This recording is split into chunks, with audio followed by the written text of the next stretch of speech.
వాక్యమే నన్ను బ్రతికించెను, బాధలలో నెమ్మదినిచ్చెను. అనుదిన ఆత్మీయమన్న కార్యక్రమానికి మీ అందరినీ ప్రేమపూర్వకంగా ఆహ్వానిస్తున్నాం. ఈ దినము ఆంధ్ర క్రైస్తవ కీర్తన పుస్తకం నుంచి 440వ పాట పాడుకుందాం. తనువు నాదిదిగో గై కొనుమియో ప్రభువాని, పనికి బ్రతిష్ఠించుమి. దినములు క్షణములు తీసుకొని అవి నీదు వినతిన్ ప్రవహింపజేయను శక్తి నీయుమి. తనువు నాదిదిగో గై కొనుమియో ప్రభువాని, పనికి బ్రతిష్ఠించుమి. ఘనమైన నీ ప్రేమ కారణంబున నీకై పనిచేయసేతులివిగో.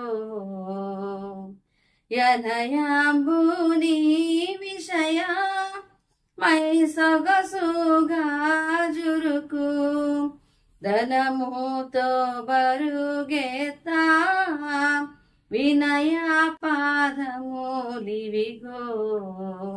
తనువు నాదిదిగో గై కొనుమియో ప్రభువాని, పనికి బ్రతిష్ఠించుమి. నా ఇష్టమిదిగో ఇది నీ ఇష్టముగా చేయా, నా ఇష్టమిగాదది.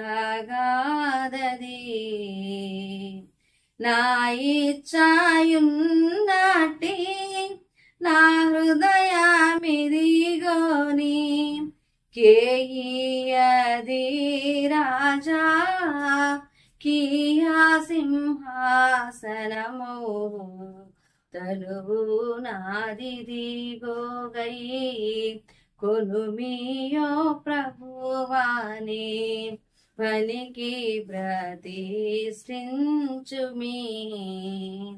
దినములు క్షణములు తీసుకొని అవి నీదు వినతిన్ ప్రవహింపజేయను శక్తి నీయుమి. తనువు నాదిదిగో గై కొనుమియో ప్రభువాని, పనికి బ్రతిష్ఠించుమి. క్రీస్తునందు ప్రియమైన దేవుని బిడ్డలారా, అనుదిన ఆత్మీయమన్న కార్యక్రమానికి మిమ్మల్ని అందరినీ ప్రేమపూర్వకంగా ఆహ్వానిస్తూ ఉన్నాను.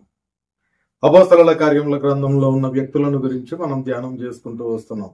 ఈరోజు 17వ అధ్యాయము 5వ వచనాన్ని చదువుకుంటే, అయితే యూదులు మత్సరపడి పనిపాటులు లేక తిరుగు కొందరు దుష్టులను వెంటబెట్టుకొని గుంపు కూర్చి పట్టణమెల్లా అల్లరి చేయుచు యాసోను ఇంటి మీద పడి వారిని జనుల సభ ఎదుటకు తీసుకొని వచ్చుటకు యత్నము చేసిరి.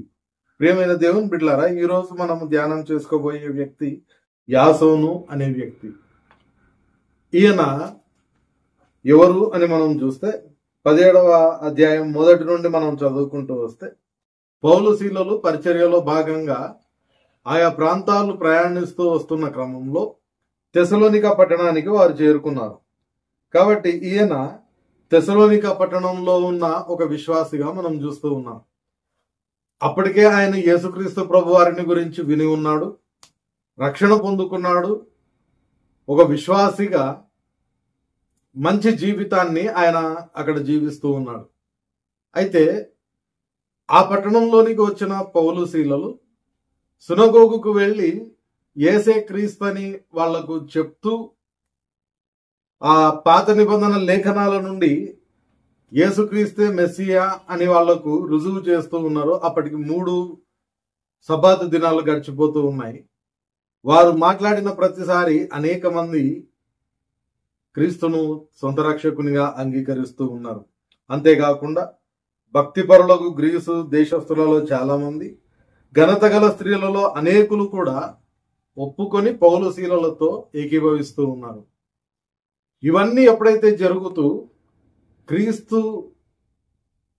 క్రీస్తుకు ఎప్పుడైతే పేరు పెరిగిపోతూ ఉందో, సంఘం ఎప్పుడైతే అభివృద్ధి చెందుతూ ఉందో, యూదులకు అది కంటగింపుగా మారిపోయింది. లేకపోతే వారు ఎవరికైతే ప్రాధాన్యతనిస్తూ ఉన్నారో ఆ కైసరుకు వ్యతిరేకంగా ఈయనను ప్రభువు, యేసుక్రీస్తు ప్రభు వారిని ప్రభు అని ఎప్పుడైతే చెప్తూ ఉన్నారో వారు దానిని ఓర్చుకోలేక వీళ్లకు తిరుగుబాటు చేసి వాళ్ళను పట్టుకొని హింసించడానికి ప్రయత్నం చేస్తూ ఉన్న క్రమంలో యాసోను ఇంటికి వాళ్ళు వచ్చిన ఆ సందర్భాన్ని మనం ఇక్కడ చూస్తూ ఉన్నాం. ఆయన క్రీస్తును విశ్వసించడం మాత్రమే కాదు కానీ క్రీస్తు యొక్క సేవ చేసుకుంటూ వచ్చిన ఆ సేవకులకు ఆతిథ్యం ఇవ్వడానికి ఆయన సిద్ధపడిన వ్యక్తిగా మనం చూస్తూ ఉన్నాం. సాధారణమైన పరిస్థితుల్లో ఆతిథ్యం ఇవ్వడం వేరు. ఇక్కడ ఒక రకంగా ఆ పట్టణంలో మంచి పేరున్న వ్యక్తులు, అంటే ఒక రకంగా సమాజంలో అధికారానికి ఎదురు తిరుగుతూ ఆయన ఆతిథ్యం ఇచ్చిన సందర్భాన్ని మనం ఇక్కడ చూస్తూ ఉన్నాం. అంటే ఎప్పుడైతే ఆయన దేవుని సేవకులకు ఆతిథ్యం ఇవ్వాలనుకున్నాడో జరగబోయే పరిణామాలు ఏ విధంగా ఉంటాయో ఆయన ఆలోచించలేదు.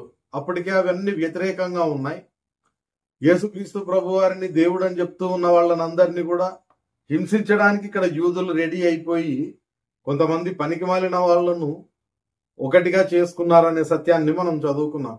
కాబట్టి వాళ్ళు అల్లరి చేస్తూ ఉన్నారు పట్టణం అంతా. వారు ఎక్కడ తన ఇంటికి వస్తారో అని కూడా ఆయన ఏమాత్రం భయపడలేదు. దేవుని యొక్క సేవకులకు ఆతిథ్యం ఇవ్వాలి అని ఆయన అనుకున్నారు. దానికి కారణం ఏంటి అని అంటే ఆయన క్రీస్తు పట్ల కలిగి ఉన్న విశ్వాసం. ప్రతికూల పరిస్థితుల్లో కూడా దైవ సేవకులకు ఆతిథ్యం ఇవ్వడానికి ఆయన సిద్ధపడినట్లుగా మనం చూస్తూ ఉన్నాం. దానిని బట్టి ఒక విషయం మనం ఆలోచన చేస్తే, పేతురు రాసిన పత్రికలో మనం చూస్తాం కదా, ఎవరైతే సద్భక్తితో నివసించడానికి ప్రయత్నం చేస్తారో వారందరూ హింస పొందుతారు. క్లియర్గా అక్కడ తిమోతికి పౌలు భక్తుడు చెప్పిన మాటగా మనం దానిని చూస్తాం. అయితే ఈయన క్రీస్తు కొరకు జీవించాలి అని అనుకున్నప్పుడు యూదుల ద్వారా హింస వచ్చింది. అయినా కూడా ఏమాత్రం వెనుదిరగకుండా క్రీస్తు మీద ఆయన విశ్వాసం పెట్టుకొని ఆయన సేవకులైన పౌలు శీలలకు ఆయన ఆతిథ్యం ఇవ్వడానికి సిద్ధపడినట్లుగా మనం చూస్తూ ఉన్నాం. రెండవదిగా మనం జ్ఞాపకం చేసుకుంటే, ఆ ప్రతికూల పరిస్థితులకు ఎప్పుడైతే ఆయన నిలువబడుతూ ఉన్నాడో, ఆ విధంగా నిలువబడడం అనేది నిజమైన దైవభక్తిలో ధైర్యం ఉంటది అనే సత్యము మనకు బోధిస్తూ ఉంది. నిజమైన దైవభక్తి, దేవునిని మాత్రమే మనం చూడగలిగితే ఖచ్చితంగా ధైర్యము అనేది మనకు వస్తుంది. వాళ్ళందరూ కూడా వాళ్ళ ఇంటిని ఎప్పుడైతే ముట్టడిస్తూ ఉన్నారో ఆయన ఏ మాత్రం కూడా భయపడడం లేదు. వెతుక్కోమని చెప్తూ ఉన్నాడు. వెతుక్కున్నప్పుడు వీళ్ళెవరు కూడా కనిపించలేదు. అయినప్పటికీ కూడా వాళ్ళు ఏం చేస్తూ ఉన్నారంటే వీళ్ళను బలవంతంగా తీసుకొని వస్తూ ఉన్నారు. 6వ వచనాన్ని మనం చూస్తే 5వ వచనం చివరి భాగంలో, యాసోను ఇంటి మీద పడి వారిని జనుల సభ ఎదుటకి తీసుకొని వచ్చుటకు యత్నం చేసిరి. అయితే వారు కనబడినందున యాసోనును కొందరు సహోదరులను ఆ పట్టణపు అధికారుల యొద్దకు ఈడ్చుకొని పోయి, భూలోకమును తలక్రిందులు చేసిన వారు ఇక్కడకు కూడా వచ్చి ఉన్నారు. యాసోను వీరిని చేర్చుకొని ఉన్నాడు. వీరందరూ యేసు అను వేరొక రాజున్నాడని చెప్పి కైసరు చట్టములకు విరోధంగా నడుచుకుని వారు అను కేకలు వేసిరి. ఈ మాట వినుచున్న జనసమూహం అంతయు పట్టణపు అధికారులను కలవరపరిచిరి. వారు యాసోను వద్దకు మిగిలిన వారి యొద్దను జామీను తీసుకుని వారిని విడుదల చేసిరి. ఈ మాటలు మనం చూస్తూ ఉన్నప్పుడు ఆయన ధైర్యంగా నిలవబడుతూ ఉన్నాడు. అంత మాత్రమే కాకుండా ఎప్పుడైతే అధికారుల దగ్గరికి తీసుకొని వచ్చారో అక్కడ కూడా ఏమాత్రం తన విశ్వాసం నుండి ఆయన వెనుదిరగలేదు. చివరికి ఆయన విడిపింపబడడానికి జామీను ఇవ్వాల్సి వచ్చినా గాని ఆయన ధైర్యంగా ఇచ్చి బయటకు వస్తూ ఉన్నాడు తప్ప ఏమాత్రం కూడా ఆయన భయపడలేదు. దేవునిలో ఉంటే నిజమైన ధైర్యము అనేది ఉంటుంది. అంత మాత్రమే కాకుండా ఆయన చేసిన ఆ కార్యం వలన అనేక మంది ఆ ప్రాంతంలో దేవుని కొరకు సమర్పించుకోవడానికి ఒక మంచి పిల్లర్ గా ఆయన అక్కడ నిలబడినట్లుగా కూడా మనం చూస్తూ ఉన్నాం. ప్రియమైన దేవుని బిడ్డలారా, క్రైస్తవ విశ్వాసులుగా ఆయన పెద్ద హీరో ఏం కాదు, కానీ ఒక సాధారణమైన విశ్వాసి అయినా ఆయన చేసిన ఆ కార్యమును బట్టి ఒక హీరోగా, ఒక మోడల్ గా, ఒక పిల్లర్ గా ఆయన అక్కడ ఉన్న క్రైస్తవులకు, అభివృద్ధి చెందుతూ ఉన్న క్రైస్తవ సమాజానికి నిలువబడుతూ ఉన్నాడు. ప్రియమైన దేవుని బిడ్డలారా, క్రైస్తవ విశ్వాసులం అని చెప్పుకుంటూ ఉన్న మనము అటువంటి శ్రమ, హింస కలిగిన సమయంలో మన ప్రతిస్పందన ఏ విధంగా ఉంటుందో ఒకసారి ఆలోచన చేసుకోవడానికి యాసోను ఒక మోడల్ గా మనం తీసుకొని మనము కూడా క్రీస్తు కొరకు ధైర్యంగా నిలవడానికి ప్రయత్నం చేద్దాం.